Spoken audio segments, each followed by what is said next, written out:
Cube Radio. Avertissement. Le contenu qui suit aborde des sujets extrêmement durs, notamment celui du génocide et du racisme. Il pourrait ne pas convenir à tous. Merci et bonne écoute.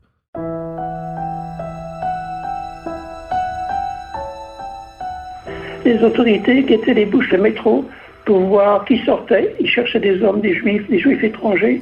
Et si vous aviez la physionomie d'un juif, le gros nez, les gros sourcils, les cheveux noirs, peut-être le teint un peu plus bronzé que les Français, ils vous demandaient des papiers. Et plus de 4000 juifs ont été arrêtés ce mois de mai 1941. Élie Dawang était un tout petit garçon en 1941 quand 4000 juifs sont arrêtés. Son père faisait partie des prisonniers. Mon papa a été dans le premier convoi de juifs à destination d'Auschwitz-Birkenau. C'était le 27 mars 1942. Dans ce convoi, il y avait rien que des hommes. Il y avait 1108 hommes qui sont partis. Et finalement, en 1945, de ces 1108 hommes qui sont partis, il n'y en a rien qu'une vingtaine qui sont revenus. Mon papa a été un de ces 20. Quand c'est un des derniers survivants de l'Holocauste qui raconte un moment aussi poignant de sa vie, que sur les 1100 hommes à être partis en mars 1942, son père faisait partie des très rares à revenir vivants du camp d'Auschwitz.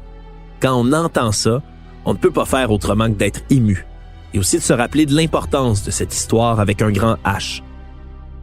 Pourtant, malgré des témoignages comme celui-là, il y a encore aujourd'hui des milliers de personnes à travers le monde qui croient en des théories négationnistes, qui pensent que les camps de concentration de l'Allemagne nazie n'ont jamais existé, ou bien qu'Adolf Hitler est toujours vivant.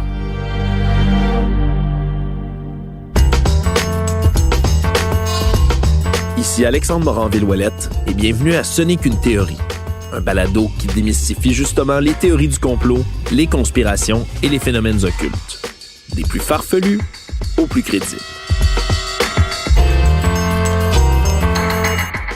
Aujourd'hui, nous allons décortiquer l'un des phénomènes les plus troublants du dernier siècle, le négationnisme du génocide contre le peuple juif par l'Allemagne nazie et son Führer, Adolf Hitler. On va s'attaquer aux différentes théories complotistes liées à ce régime et à son idéologie. Unsere herrlichen Bewegung und damit zu unserem ewigen deutschen Volk. Deutschland, Sieg, Heil! Cette voix vous dit sûrement quelque chose. Il s'agit bien entendu d'Adolf Hitler, qui était aux commandes de l'Allemagne de 1933 à 1945.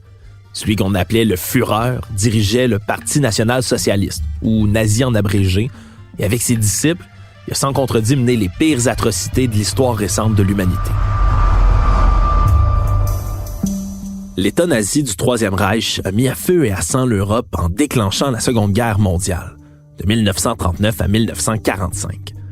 Hitler et son parti ont laissé l'Allemagne et l'Europe en ruine, et ça prendra la défaite totale du régime nazi et de ses alliés en 1945 pour mettre fin au conflit le plus meurtrier de l'histoire, qui coûtera la vie à environ 75 millions de personnes, dépendamment des estimations. Au cours des années, on a retrouvé des milliers de témoignages et de documents exposant toutes les horreurs des politiques des nazis, et plus particulièrement sur l'Holocauste. En gros, l'Holocauste, c'était littéralement une entreprise d'extermination systématique, à grande échelle, de ceux que les nazis appelaient les races inférieures. On parle des Roms, les Gitans, les Sintés d'Europe, les Noirs, les homosexuels, les handicapés, et aussi tout ennemi politique du régime. Ils seront tous pris pour cible par Hitler et ses hommes. Mais c'est le peuple juif qui demeurera la cible principale des persécutions et des assassinats massifs. Un système génocidaire composé de camps d'extermination, de camps de concentration, de ghettos et d'unités mobiles de massacres qui se chargeaient d'exécuter les monstruosités du régime. Quand le Troisième Reich tombe enfin, environ 6 millions de Juifs auront été assassinés. Ça, c'est près du 2/3 de leur population totale en Europe. En hébreu, c'est le mot « Shoah » qui est utilisé pour désigner l'Holocauste. Shoah, ça veut dire anéantissement, cataclysme, catastrophe, ruine, désolation.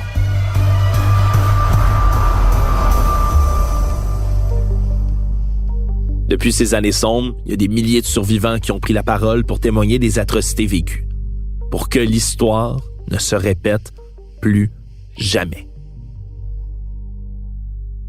C'est le cas d'Élie Dawang, un survivant de la Shoah, qui a accepté de me raconter son histoire. Élie est un monsieur de 89 ans, très sympathique et qui, encore à son âge vénérable, a le goût et l'énergie de raconter une fois de plus une partie de son histoire, pour ne pas que l'on oublie.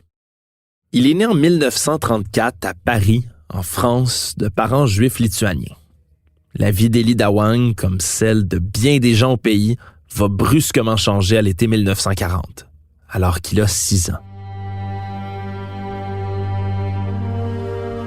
Son père, Phai Wish, possède une entreprise où on fabrique des radios.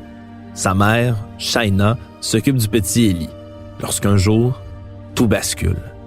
L'armée allemande marche sur la France et en occupe une bonne partie. Rapidement, les persécutions envers les Juifs commencent. Élie s'en rappelle comme si c'était hier.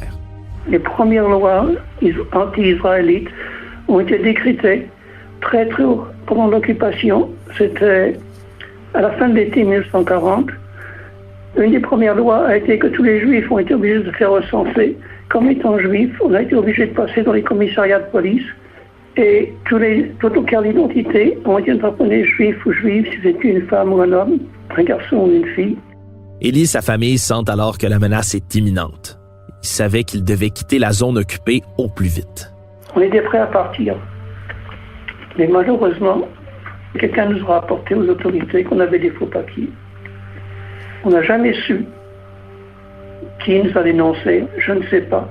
On a été dénoncés. Et je me rappelle, j'avais 7 ans et demi, je me rappelle, avec des souvenirs assez précis, tout ça s'est gravé dans ma tête. On sonne à notre porte, et qu'est-ce qu'on voit devant nous? 2 agents de police de Paris, qui nous disent à tous les 3 que nous sommes arrêtés. Qu'est-ce qu'on a fait? Pourquoi sommes-nous arrêtés? On a des faux papiers, et c'est un crime. Et tous les 3, on a été emmenés à la préfecture de police de Paris.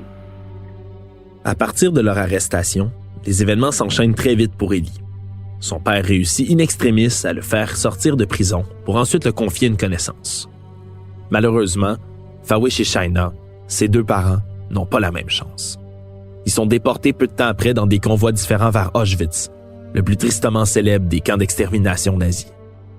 Le père d'Élie fait partie du premier convoi de Juifs français envoyé à ce camp-là. Dès son entrée, il travaille à trier les effets personnels et les vêtements qui sont confisqués aux prisonniers à leur arrivée. À un moment donné, Fawish et plusieurs autres détenus doivent être envoyés d'Auschwitz à Varsovie, toujours en Pologne. Mais l'armée soviétique s'approche du camp et ils sont contraints d'aller vers l'Allemagne à pied. Il s'agit d'une des funestes marches de la mort. Il y en aura plusieurs. Fawish est l'un des rares survivants de cette marche-là, alors que des dizaines de milliers d'autres prisonniers périssent, eux, de froid, de faim ou d'épuisement. Heureusement, l'armée américaine finit par arriver et libérer le camp de Dachau en Allemagne, où le père d'Élie Dawang se trouve à ce moment-là. Mon papa a été libéré le 29 avril 1945 à Dachau, les derniers jours de la guerre. Il a été repatrié à la fin du mois de mai 1945. Il n'avait aucune idée, il ne savait pas si j'étais vivant ou mort.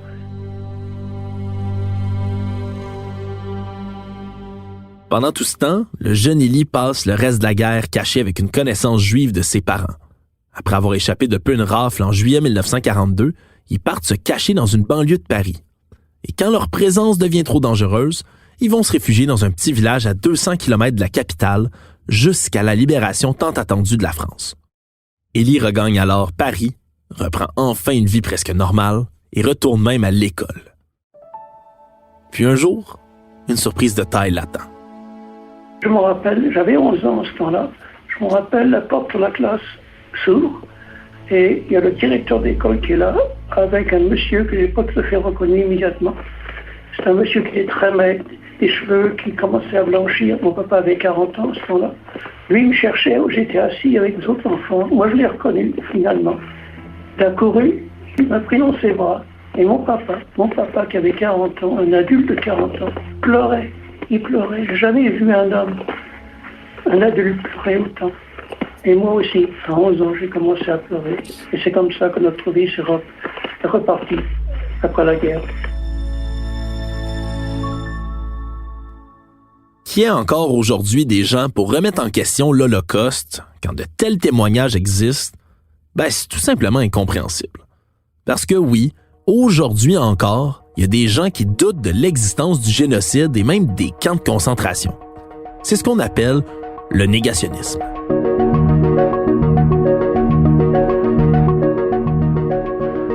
Dans le dictionnaire Larousse, le négationnisme se définit comme une doctrine niant la réalité du génocide des Juifs par les nazis, notamment l'existence des chambres à gaz.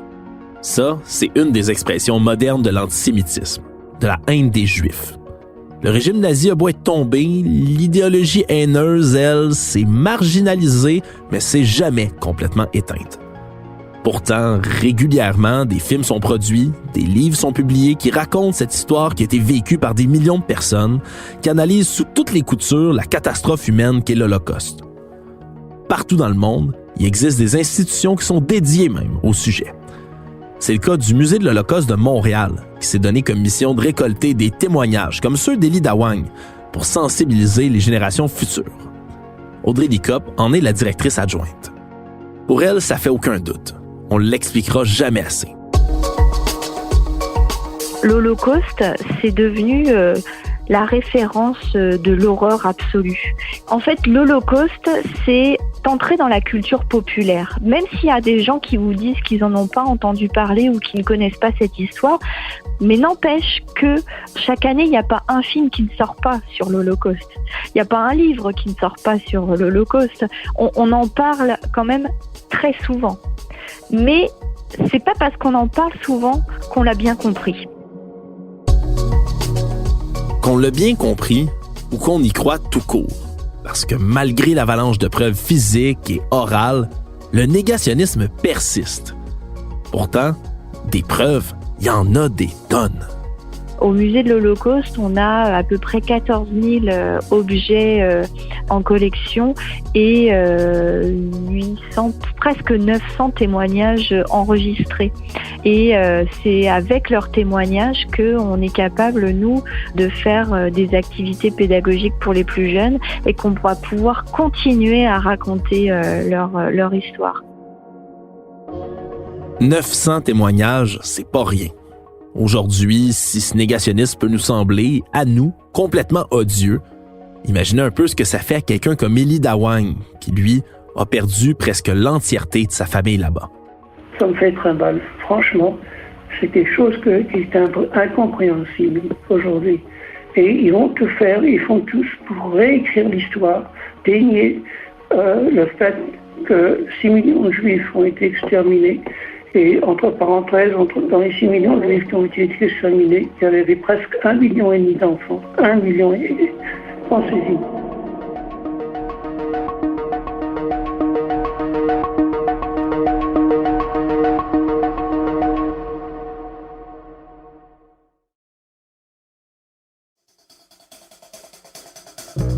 Mon nom est Stéphane Berthomé et j'ai le plaisir de vous présenter une nouvelle série documentaire sur l'univers criminel montréalais. Le Clan du Bois, c'est certainement le groupe criminel le plus original et marquant du Québec. C'est l'histoire d'une famille de 11 enfants, 10 frères et une sœur, dont 9 d'entre eux ont formé une redoutable organisation criminelle. C'est cette histoire-là que je vais vous raconter. Le balado « Le Clan du Bois, le crime dans le sang » est disponible dès aujourd'hui sur l'application Cube ou le site cube.ca et sur toutes les plateformes de balado.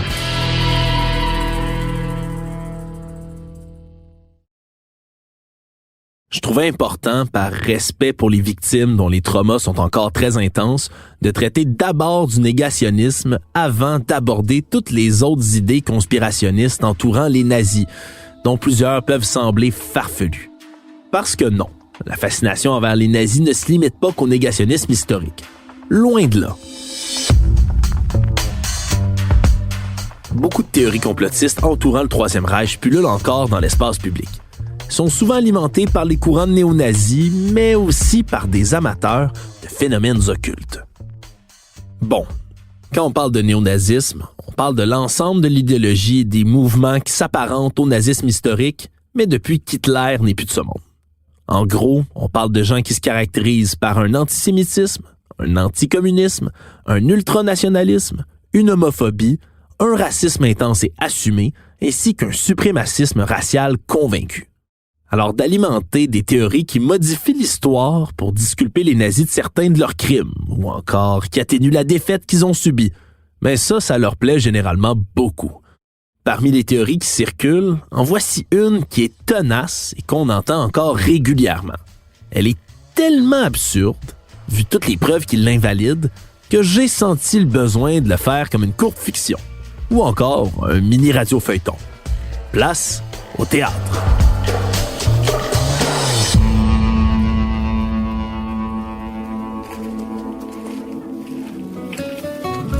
Le soir tombe doucement sur le petit village de San Antonio, en Argentine. Sur la terrasse d'un petit café, un frêle vieillard remercie le serveur qui lui apporte son breuvage, comme à chaque jour.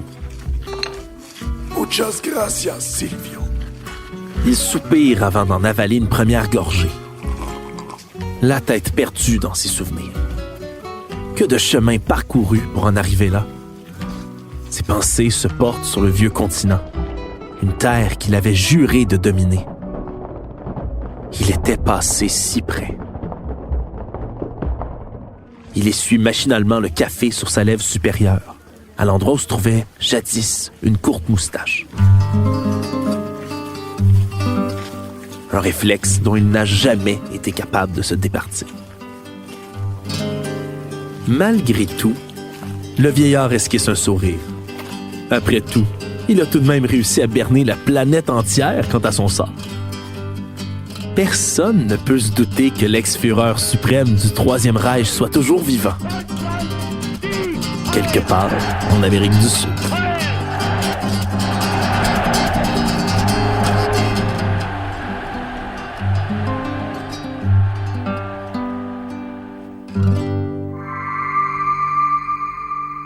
Ça peut vous faire sourire parce qu'il s'agit d'une pure invention qui est digne d'un début de film hollywoodien.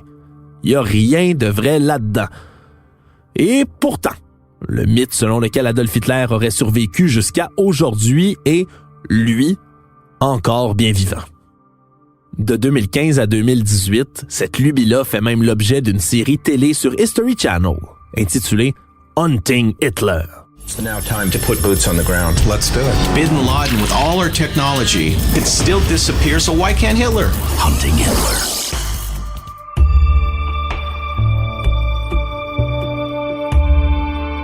L'idée qu'Hitler aurait pu s'enfuir en Argentine ne vient pas de nulle part. Ce qui est vrai, c'est que de nombreux criminels de guerre nazis ont réellement trouvé le moyen de fuir en Amérique du Sud après la guerre. Ça a été le cas de Joseph Mengele, surnommé l'Ange de la Mort, le médecin sanguinaire du camp d'Auschwitz. Même chose pour l'architecte de la Shoah, Adolf Eichmann. Il va réussir à vivre en Argentine pendant des années avec sa famille avant que des agents israéliens le retrouvent pour l'extrader, le juger et finalement le pendre pour ses crimes. Mais le scénario d'Hitler vivant en Argentine, ça, c'est tout simplement impossible. En avril 1945, quand il a senti la fin approcher, il s'est suicidé avec sa maîtresse Eva Braun dans son bunker de Berlin. Bien que son corps ait été par la suite brûlé par ses subordonnés, un morceau a bel et bien résisté à la crémation et a été ramené par la suite par les forces russes jusqu'à Moscou. Rien de moins qu'un bout de la mâchoire du Führer.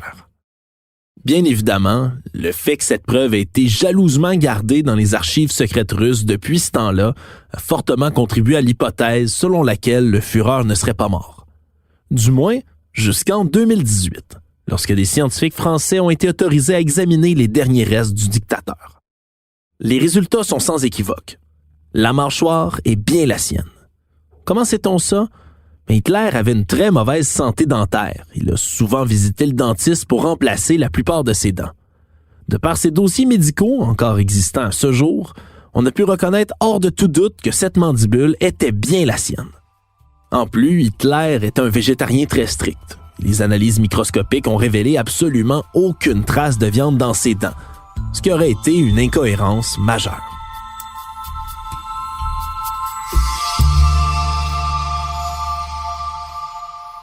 Le professeur Sebastian Duderlein, qui est maître de langue allemande à l'UQAM et doctorant en histoire de l'Allemagne, n'est pas surpris, lui, de voir le nom d'Hitler ressurgir chez les complotistes. Hitler est la personne ou l'homme le plus connu dans l'histoire. Et ça lui rend assez intéressant, ça devient intéressant de l'utiliser pour des théories complotistes. Un sujet qui est très récurrent, qui fait partie de ces histoires-là, c'est l'histoire qu'Hitler a survécu la guerre. Ce qui est, il s'est tué, s'est suicidé, on a trouvé le corps, etc. Mais Staline lui-même avait dit quelques jours plus tard que Hitler était encore vivante. Et donc, il a lancé un peu cette conspiracy, si vous voulez. Alors, des complotistes continuent à bâtir sur cet événement-là à l'époque. Et là, récemment, au 21e siècle, il y a plus de livres, d'articles à ce sujet-là qui ont été publiés que dans les 55 ans avant. Donc, le sujet reste intéressant. Le professeur Duderlein soulève également un autre argument important contre cette théorie d'une nouvelle vie d'Hitler en Amérique latine. L'absence de toute mention le concernant chez les criminels de guerre nazis installés là-bas.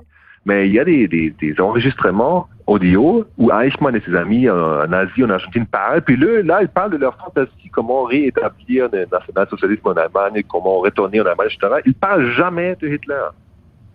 Alors, l'idée que Hitler se serait échappé, mais qu'eux ne le savent pas, et puis il n'y a pas de contact, c'est pas possible. Donc, pourquoi eux n'en parlent pas s'il aurait vécu?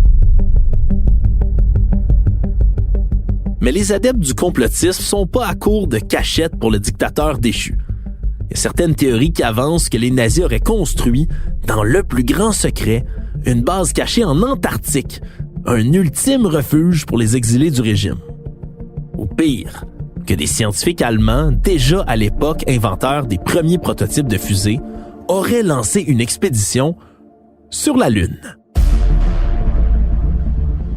Bien sûr, aucune de ces deux théories n'est réelle. Mais cette idée d'une base en Antarctique a tout de même un fondement historique, selon le professeur Duderlein.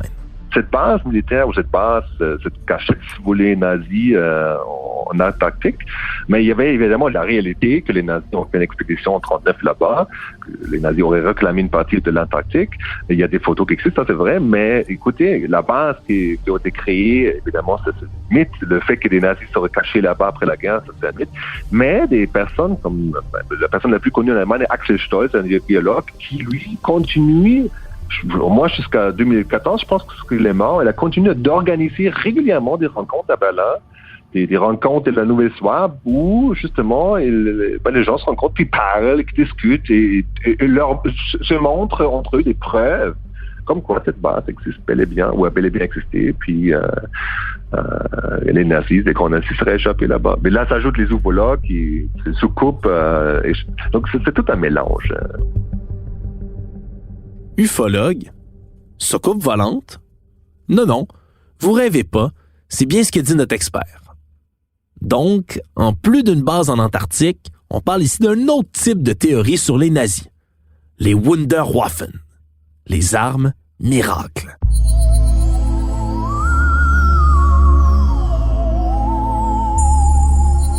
Au cours de la Deuxième Guerre mondiale, l'Allemagne nazie a déployé tout le savoir-faire de ses meilleurs ingénieurs pour tenter de prendre l'avantage technologique sur le champ de bataille.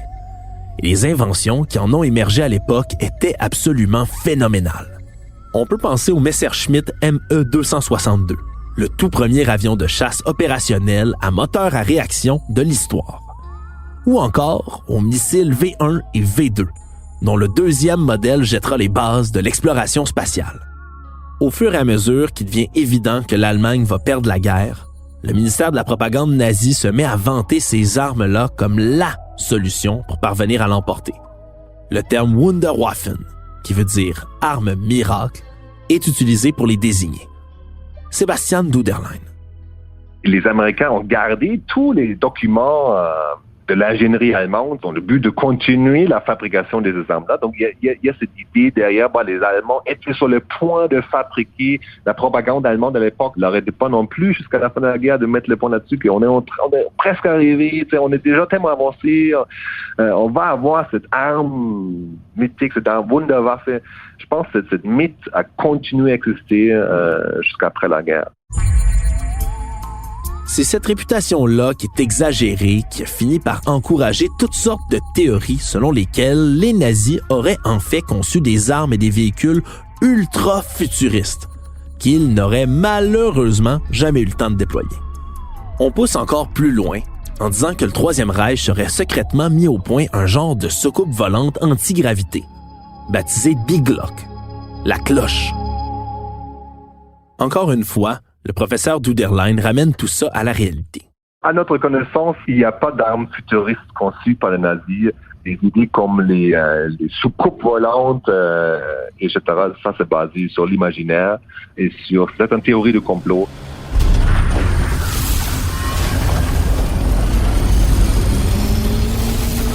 Alors, l'idée d'une soucoupe volante gravée d'une croix gammée flottant au-dessus d'une base cachée sous les glaces de l'Antarctique où se planquerait toujours un Hitler âgé de 134 ans,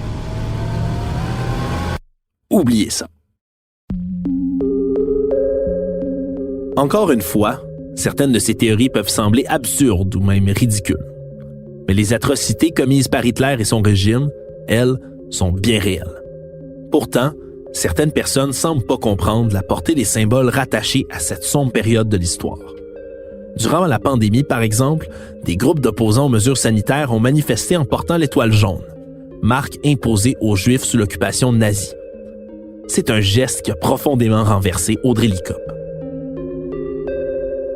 Dans le fond, dire que le passeport sanitaire, c'est la même chose que l'étoile jaune, c'est dire que la souffrance des Juifs pendant l'Holocauste, c'était pas si grave que ça. Parce que là, on ne peut pas dire que les personnes qui refusent le passeport sanitaire sont en souffrance quotidienne. Ils ne sont pas affamés, ils ne sont pas ghettoisés, ils ne sont pas déportés. Donc c'est une insulte pour les 6 millions de personnes juives qui ont été assassinées parce qu'elles étaient nées juives. Et juste le fait d'être nées les mettait en danger.